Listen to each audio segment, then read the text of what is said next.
Hey guys, I just wanted to come to you today to talk about applying to professional school, whether it be med school, dental school, or any type of professional program, more than once, which was my personal experience.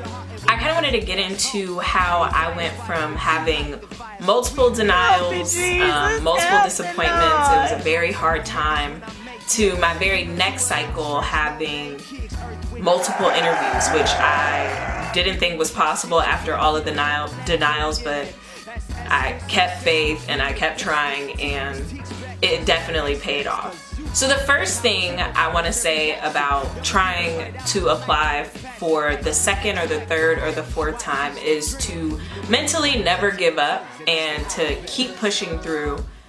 What I had to realize was I needed to own up to my mistakes.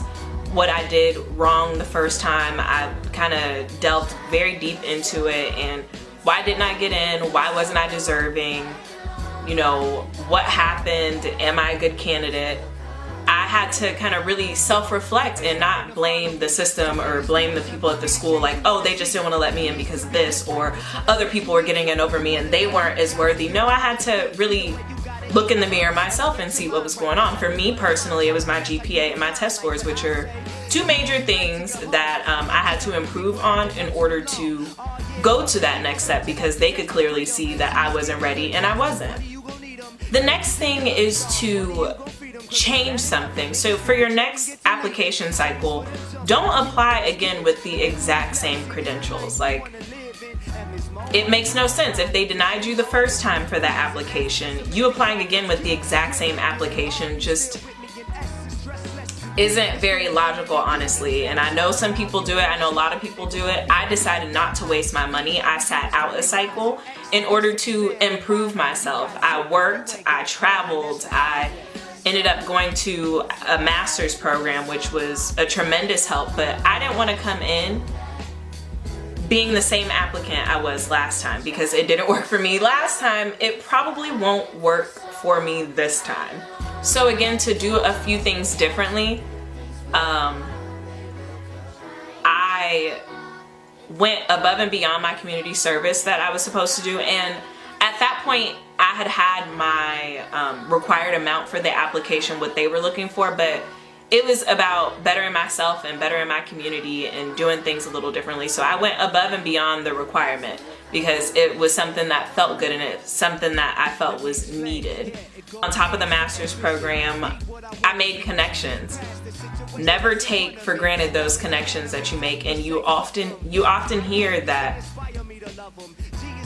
it's not about what you know, it's about who you know. And sometimes a lot of it is about what you know. Like, they are checking those scores, they are checking those grades, but there's something to be said about branching out and showing face to your professors and showing up to those ADIA events and conferences and the medical conferences and showing face. Like, you can't put a price on that. You can't put anything, you know, you can't take that time for granted.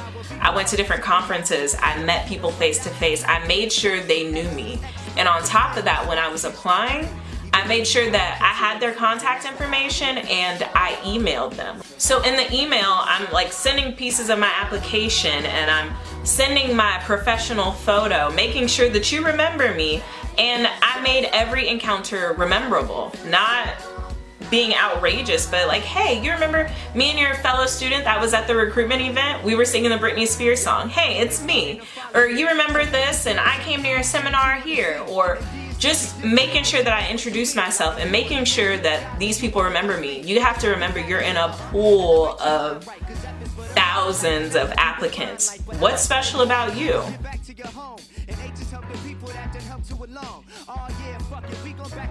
The last thing I want to say is, don't listen to naysayers. You have to believe in yourself, or how else is anybody else supposed to? I've read Student Doctor Network, and I know a lot of us are addicted to that, but I've read Student Doctor Network and I've seen people say, you know, 50% of people get in the first time or 50% of people don't get in the first time. I wouldn't apply more than once, or I wouldn't apply more than twice, or you're wasting your time, or maybe it's just not for you.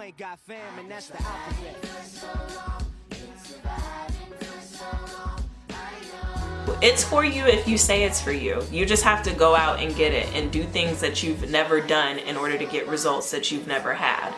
It's for you if you believe it is.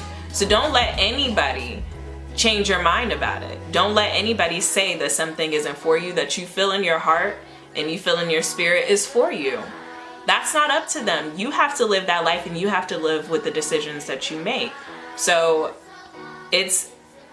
I don't like the negativity, so don't surround yourself with any type of negativity. I didn't have the best GPA at one point. I didn't have the highest credentials. I'm not the best student. I'm not any of that, but I got in because I worked hard and I didn't listen to anybody. I didn't listen to anybody that wasn't being helpful, that it wasn't beneficial. So do things that are going to help you. Listen to people who are going to help you. Surround yourself with positive energy and positive things, and I guarantee you, if I can do it, you can do it. Good luck. Alright guys, so that's the end of this video. Please let me know if it helped at all, or if you got anything from it. Make sure you like, share, comment, and subscribe. Tell everybody you know, and I will talk to you guys next time. Bye.